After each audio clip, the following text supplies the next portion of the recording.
know, kind of angle off to the left. And see that really tall tree? Okay, it's not that tree, but you come down about a third of the way and then go to the right. It's the tree next to it, and you can kind of see how it's really thick in there, and that is the nest. That's the nest. Okay. Yeah. Good. That All right. is. Now I know where to look. Yeah, and you'll see later, you know, see eagles flying into it. Okay. That's what I have to wait for. Trust me, it is there. Okay. Okay. I'll let you. I just came here to look for that. And there you are. Oh, there I am. Yeah, and there it is. Yeah. Yeah. That white house over there. That was built in 1972. Before that, it was all shore boats that took passengers, but no cars at all. It was a passenger-only ferry system. So they built the bridge, and it was the first cable-stayed bridge in the United States back then. And it was basically they expected more. They kind of enlarged the airport, and they expected more air traffic coming in, so they footed the bill for a bridge. May mga biyahe ding aeroplano dito, by plane lang at saka barko ang mode of transportation nila dito kasi yung pinaka-city nila, pinaka-highway nila is only 17 miles. Paikot lang yan sa whole city of Sitka. Ito yung mga pool, memorial pool nila. Yan, may mga story yan. Iba-ibang storya yan. Yung mga katong dagat nila, napakaganda. May mga islands pa sila dyan. Tsaka may mga bahay na nila na built. Tsaka daming mga ibon, mga wild duck na nagkuhan. Kasi maraming mga isda dito, Alaska. Ito yung visitor center nila, maliit lang. Ito yung grupo namin na tour group. So dito yung mga turista. Daming turista dito. By land. No, not by land. By barko. Saka aeroplano.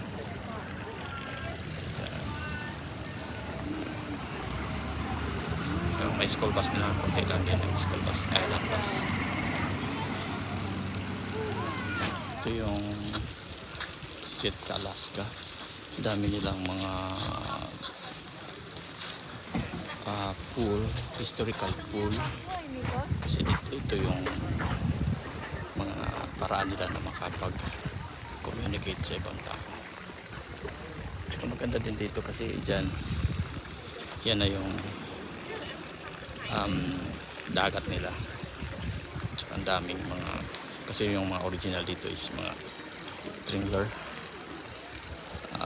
Paano yung mag-pronounce, pero mga natibo dito sa Sitka, Alaska, mga original. Tsaka kuwan sila ng mga Russians, fight back sila yung mga natibo.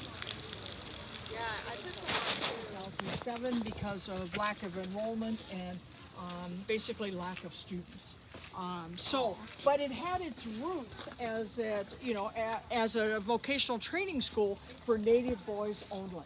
You know, the American missionaries moved up here. We bought this land in 1867, and the missionaries came up about 10 years after that. And Sheldon Jackson was a Presbyterian missionary. He was in Colorado at the time of the purchase, and he was concerned about the Native people, how to make the Native people American. And their answer was, creating these vocational training schools for boys only. And parents actually had to sign a 5-year contract.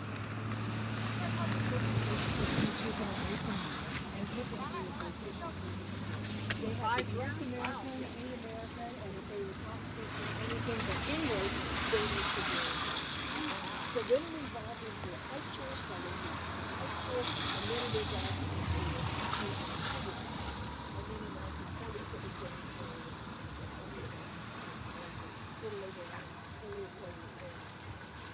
So these now, when they closed the doors in 2007, it was a shock.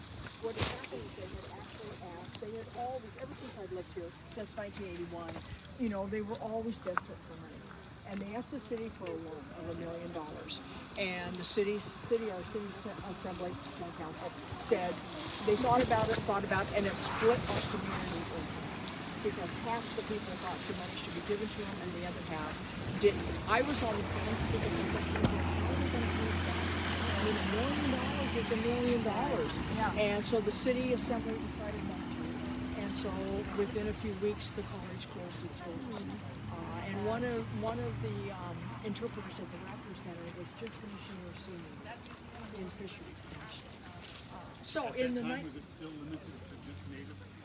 it was this, but then they started opening it up, you know, for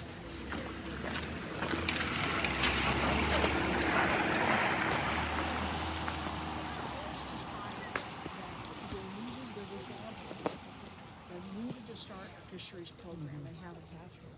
So their idea was to start a hatchery. They applied to the state, and they were the first admitted hatchery here in the state of Minnesota. And that was that building up there. That building actually originates from 1929.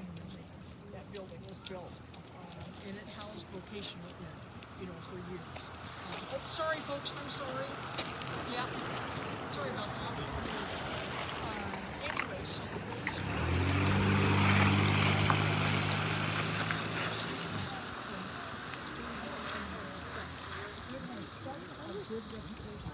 that kids that came up here and got a degree in fisheries, they could name their job in the state of Alaska. And even today, research they work for U.S. Fish and Game.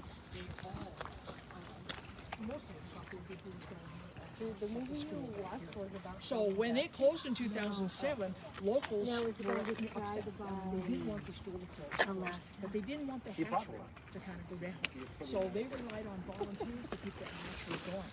They are permitted, even today, they are permitted to raise 3 million pink salmon, 3 million chum salmon, and 250,000 bull. So they've been able to keep the hatchery going by applying. They actually, after the college closed, the volunteers said, we need to do this into a nonprofit. We need to work this into it. And so they did, and it became a Sitka citizens. But they still want to call it the Sheldon. So they, and this is what brought me to Alaska, because was in 1981, I was hired to be the director, the fine arts camp director. And we rented this facility right here. And then it's just the executive director now is Roger Schmidt. He was my mentor. Way back. I really hate to admit that part because, you know, to see Roger, he's married now, has 2 kids in junior high, 2 young girls in junior high. And, but he's taken it to a level. I had no art of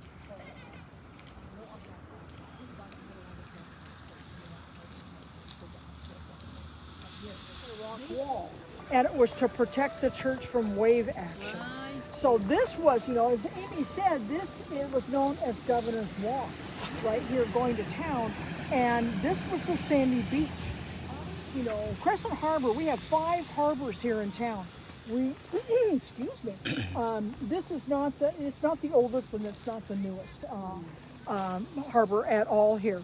But anyway, it was a sandy beach. So then in 1905, they built the parish house that sits behind it, and that's called the Sea House back there. The stained glass window that you see, excuse me, the stained glass window that you see, the story about that one is when they were building it, they had ordered them from a glass company back on the East Coast. It wasn't Chickens, I would have remembered that. But, you know, there was a company like it. They had ordered it, eagerly awaiting its arrival, building this church, saving that open space. Box arrives, they open it up. It's Wrong in pieces. window. It was what? Wrong window. Look at the center. Oh, yeah. Oh, it's a There Star of is a David. synagogue. True story. There is a synagogue that funny. has St. Get a shot Peter's of that. original window somewhere Oh along my the line. goodness. Everything had to go around Cape Horn back then. You know, there was no Alaska Airlines. There was no FedEx, UPS. And so there was, and I'm sure they probably could have figured out a way of getting it back and returning it, but they really didn't. It would have taken so much time, you know, to find it. have one rebuilt, and they were eagerly waiting to get it. So they have services there Sunday morning and Friday evening. So there you go. True story. I called today and they said they were going to be closed, but then Amy said they were open, according to their Facebook page. But to go back in time for just a moment, bear with me. At the Russian America Company was who Baranov was working for as the chief manager of the Russian America Company. But Gregory Shilikov was the owner of that Russian America Fur Company, and he had been after Catherine the Great, Tsarina Catherine the Great, for years. Let my company be the sole monopoly of the fur trade in Russian America. But nobody listened. She didn't agree with him. She said no. She didn't care what happened over here except be nice to the native people. Well, then she died and her son Paul took over. And Paul didn't like his mother at all. And that's putting it mildly. So he changed a lot of policies that Catherine had. And one of them was to allow the Russian America Company to become the sole monopoly of the fur trade in Russian America, with one condition. You have to build a house, well actually two conditions. One, you have to build a house for Bishop Innocent, and this is what they did. Now, Finland was a colony of Russia, so there were hundreds of Finns over here working for Russian America Company, and they were the master builders. So they built their church first in 1840 down by St. Michael's Russian Orthodox Church, and then came down and started building this house in 1841, and it took 2 years to build it. So to look at that building, they used Sitka spruce, and they used logs that were that entire length of that building, but they used green wood, so it split. So they used basically newspapers, Russian newspapers, correspondence, menus, anything they could get their hands on, cut it into those strips, in the 1.5 to 2.5 inch wide strip, stuck it in between the logs to keep the drafts out, and then basically, kind of covered up if there were any holes, any drafts coming through. They used it to seal up the drafts. Well, in 1962, it became a National Historical Landmark. And by 1967, the church said, close it down. We can't afford it anymore. So they closed it down, and that's when the National Park Service stepped up. And they bought it in 1972. And the idea was to show visitors how the bishop lived in 1853. So they started taking this apart, and guess what they found? Not gold. Last summer I got a lot of gold. That's what they found. All those newspapers, all that paperwork in excellent condition. They say that the latest technology that was available at the time, the Finns used it to build it. 70% of this building is original. Wow. I know, just amazing craftsmanship. And the windows. The windows actually, all that paint, I should start getting a stop here. Paint color, that, what you're supposed to red, yellow, obviously not a red, but, kind of that yellow, that was the paint scheme for all the buildings in New York at that time. And so they wanted to make this a little different, and so to show that it was the bishop's house. Look at the windows and see the crosses in the green. Little known fact with Russia, that they were not only did they occupy this land, or own the land, they said they owned it, but they actually occupied that. And that came to other countries when they came in and took over land. They didn't necessarily occupy it. They just said they owned it, but they didn't occupy it. But Russia was here for 127 years.